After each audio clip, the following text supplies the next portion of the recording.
Assalamualaikum anak-anak, berjumpa lagi dengan Bu Endah ya. Kali ini kita akan belajar mengenai penyesuaian diri makhluk hidup dengan lingkungan di kelas 6. Sebelum kita mulai belajar, alangkah lebih baiknya kita berdoa terlebih dahulu. Berdoa dimulai, berdoa selesai. Sudah siap untuk belajar kan anak-anak? Makhluk hidup yang kita akan bahas itu hewan dan tumbuhan. Nah, mereka itu melakukan adaptasi. Apa sih yang dimaksud dengan adaptasi? Adaptasi adalah penyesuaian diri terhadap lingkungan hidupnya. Tujuannya itu menghindari kepunahan. Fungsinya yang pertama, untuk mencari makan. Yang kedua, bertahan hidup dan menghindari serangan dari musuh.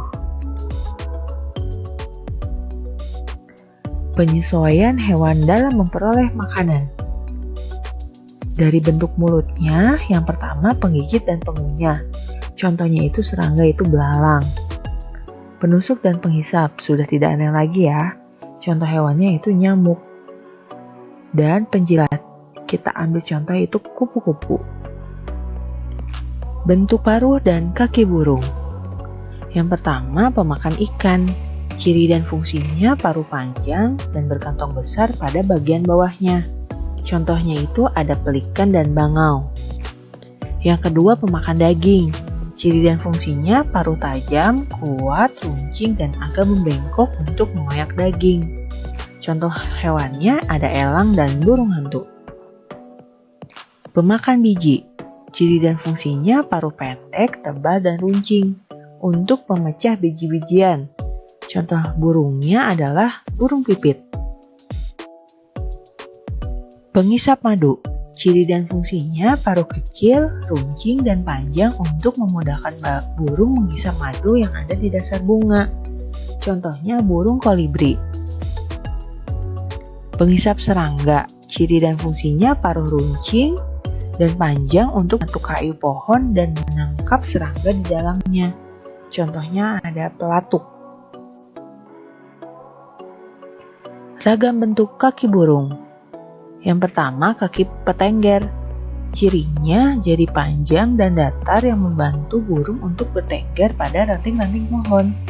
Contoh burungnya ada kakak tua dan nuri. Kaki perenang. Memiliki selaput pada kaki yang berguna untuk berenang dan berjalan di lumpur. Contohnya bebek dan angsa.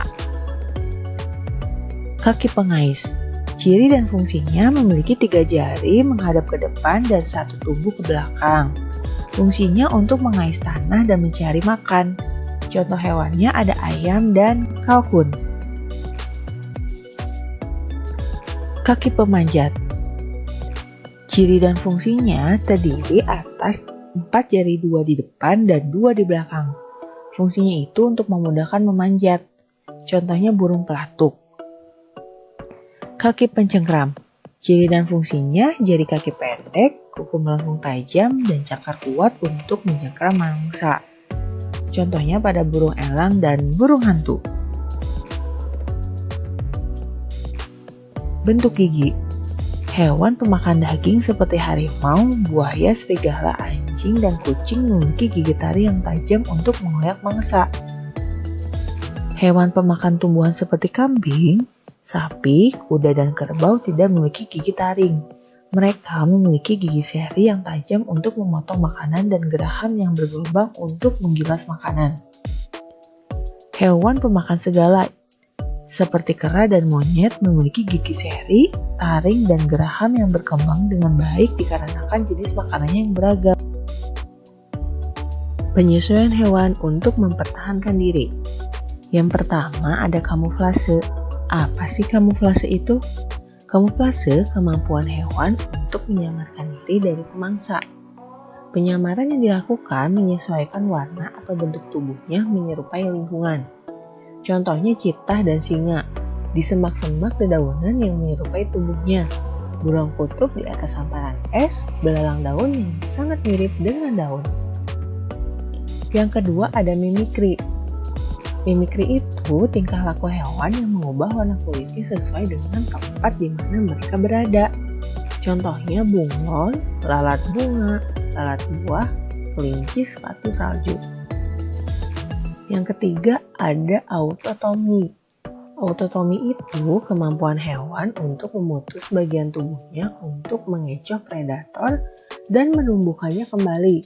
Di sini yang bisa memutuskan ekornya itu cecak dan kadal.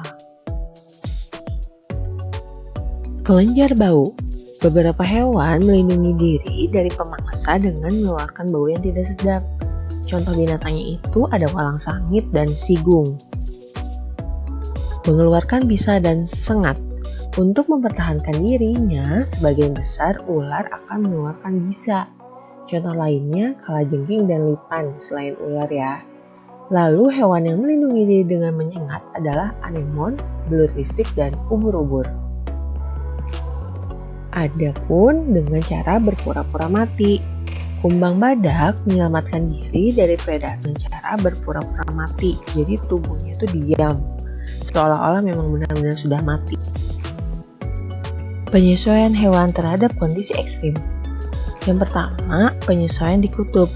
Kutub wilayah yang sangat dingin sehingga beradaptasi dengan menyimpan cadangan lemak yang tebal di bawah kulitnya yang membuat tubuh tetap hangat. Contohnya beruang kutub dan penguin. Yang kedua, penyesuaian di gurun. Ini kebalikan dari kutub ya. Gurun merupakan daerah yang sangat panas dan tandus. Hewannya di sana itu adalah unta. Untuk melakukan penyesuaian diri, unta itu memiliki punuk yang berisi cadangan lemak. Lemak akan dipecah menjadi energi ketika unta tidak menemukan makanan. Unta pun memiliki usus yang lebih panjang sehingga dapat menyerap air sebanyak-banyaknya dari makanan yang dimakan. Selain itu juga, unta memiliki bulu mata yang lebat dan bulu hidung yang dapat mencegah pasir gurun masuk ke dalam hidung dan mata ketika terjadi badai pasir. Penyesuaian diri tumbuhan dengan lingkungan. Kalau tadi hewan, sekarang tumbuhan ya. Nah, berdasarkan habitatnya ada dibagi menjadi beberapa bagian. Yang pertama ada hidrofit. Hidrofit itu tumbuhan yang sebagian tubuhnya ada di permukaan air. Contohnya teratai, eceng gondok, dan kangkung. Nih, di sini ada teratai, daun tipis dan melebar untuk meningkatkan penguapan air sehingga jadi uap yang terdapat di daunnya itu segera dikeluarkan ya, uap airnya. Akar eceng gondok lebat dan berserabut, berfungsi untuk menjaga keseimbangan agar tidak mudah terbalik di permukaan air. Batang dan pangkal daun eceng gondok memiliki banyak rongga udara untuk mempermudah mengapung di permukaan air. Nah, yang kedua ada xerophyt. Tumbuhan yang hidup di daerah kering. Tumbuhan ini memiliki daun tebal, sempit, kadang-kadang berubah bentuk menjadi bentuk duri, sisik, atau bahkan tidak mempunyai daun. Batangnya tebal dan mempunyai jaringan untuk menyimpan air. Akarnya pun panjang. Contohnya di sini ada kaktus, lidah buaya, dan pohon kurma. Selanjutnya hygrofit. Tumbuhan yang hidup di daerah lembab. Tubuhnya terdiri atas bagian-bagian akar, batang, dan daun. Batangnya pada umumnya tidak tampak karena terdapat di dalam tanah. Daunnya yang muda umumnya melingkar atau menggulung. Contohnya di sini ada pakis dan lumut. Kantong semar. Daun kantong semar membentuk kantong yang menghasilkan nektar dan enzim pencernaan yang menyebab serangga. Jadi serangga masuk, lalu daunnya akan mengatup ya. Venus flytrap. Daun berbentuk seperti dua tangkup dan memiliki rambut sensor. Jadi, daun itu akan menutup jika ada mangsa yang hinggap. Bakau. Habitat bakau berlumpur dan berpasir karena tumbuh di pinggir pantai, sehingga memiliki akar tunjang yang membantu menjaga batang agar tidak roboh saat terhempas ombak. Selanjutnya pohon jati. Menggugurkan daunnya atau meranggas untuk mengurangi penguapan air terhadap lingkungan yang sangat kering dan panas. Tumbuhan lain yang meranggas ada kapuk, mahoni, dan pohon kedondong. Penyesuaian diri tumbuhan untuk melindungi diri. Yang pertama dengan duri. Tumbuhan yang melindungi diri dengan duri yang tumbuh pada bagian batang, buah, atau daun. Contohnya pandan, kaktus, mawar, nanas, dan durian. Yang kedua racun. Zat beracun dapat terkandung pada bagian batang, daun, atau buahnya. Contohnya kecubungutan dan jarak. Mengatupkan daun. Tumbuhan putri malu melindungi diri dari herbivor yang akan memakannya. Setelah daun mengatup, warna daun terlihat pucat sehingga hewan yang akan memakannya mengira layu dan tidak enak dimakan.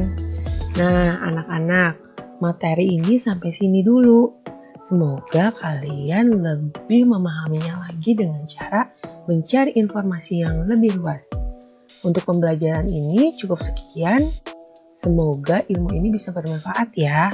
Wassalamualaikum, sampai berjumpa lagi di materi selanjutnya. Dadah anak-anak.